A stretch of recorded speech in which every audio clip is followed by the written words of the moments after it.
Hey everybody, how are you?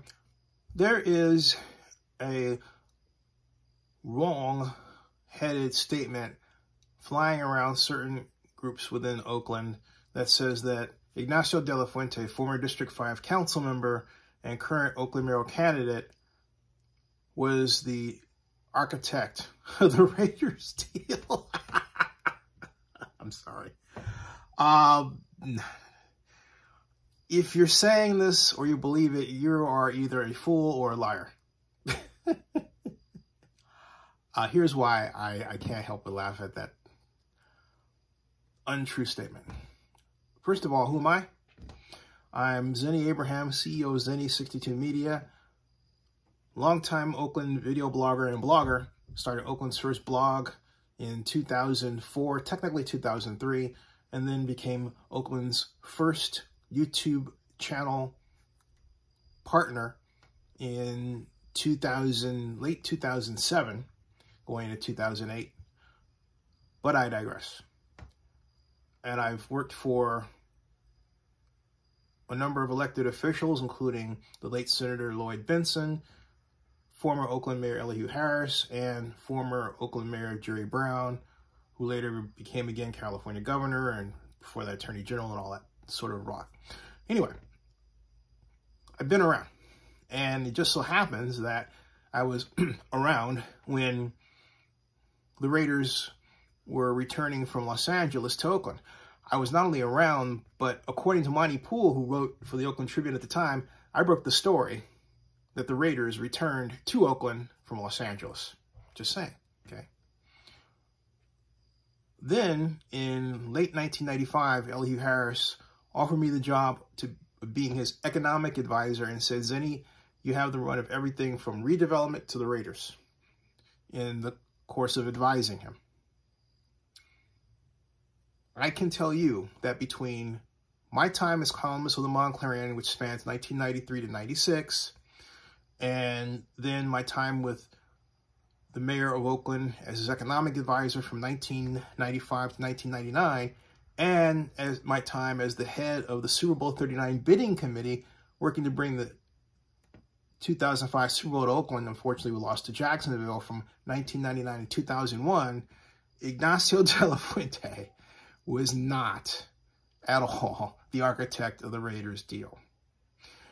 The other reason that I know that he wasn't the architect of the Raiders deal is because as the person who advised the mayor, I had access to a number of documents that the world, frankly speaking, didn't have access to. And now I can tell the story. There was a big problem that I saw from two sides. First, as columnist with the Montclarian, but the holder of a master's degree in city and regional planning with a concentration in urban economics from Berkeley and an undergraduate degree with the same focus, I knew that there was a not rosy scenario spreadsheet that showed what would happen if certain variables didn't come to pass in the sale of personal seat licenses. So I started digging around for it when I was a Montclarian columnist.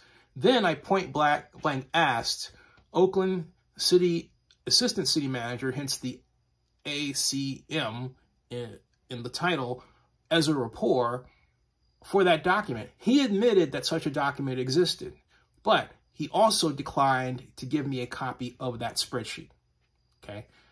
And I'm not just any person from that perspective. I also was intern to the Oakland Redevelopment Agency. It's my first job out of grad school at Cal in 1987, and they rehired me as a consultant after I built a computer model that could be used for any redevelopment project in the state of California in 1988. And I lasted till 1989. And then I went to be a consultant in tax increment financing calculations for the Emeryville Redevelopment Agency. But I digress. The bottom line is I'm pretty good at structuring these spreadsheets. And as a result of having to do these spreadsheets for different development projects, I knew what to ask for. I didn't get it. So when I then became Elihu's economic advisor, one fact that became clear to me was that there were two truths there was the one that the city council went with that, hey, this deal was going to work. And I remember Oakland District 3 Councilmember Natalie Baton telling Ezra on the night that the Raiders deal was approved, actually the day, that he was going to, quote, she was going to, excuse me, quote, roll his head down Broadway if the bond issue didn't work, right? No one presented, no one saw the kind of scenario that would lead all parties to understand under what conditions that could happen. But it did exist, and the language did exist, and the admission of it was out there. I found out about it because I happened to meet a person who I will not name to this day, okay, who was essentially my deep throat and represented one of the financial advisory organizations as a subcontractor. He and I became good friends. I wanted to spill the beans. He and I had long talks about how the truth was not being told and how he was trying to tell the truth to the city staff officials, how he wanted the council to know, but it never got to them. At that time, Ignacio de la Fuente was elected to the council in 1992. He was part of the council when the first cut of the Raider deal, the $800 million version, was introduced to the public. And then he became president of the Oakland City Council starting in 1995. And so just prior to that, but many years before Ignacio was elected, there were a group of business leaders led by Ed De Silva.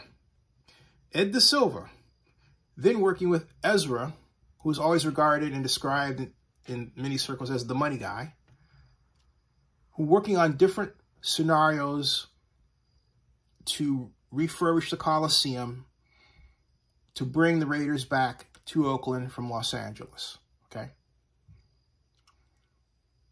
By the time the deal was consummated, no one saw that information. I tried to get Rick Del Vecchio of the Chronicle to take the information I gave him and form a story around it. He sat on the information for 5 months. I happened to run into him on Bay Area Rapid Transit, headed back home from San Francisco to Oakland after dinner. And actually, I was at the Balboa Cafe. At any rate,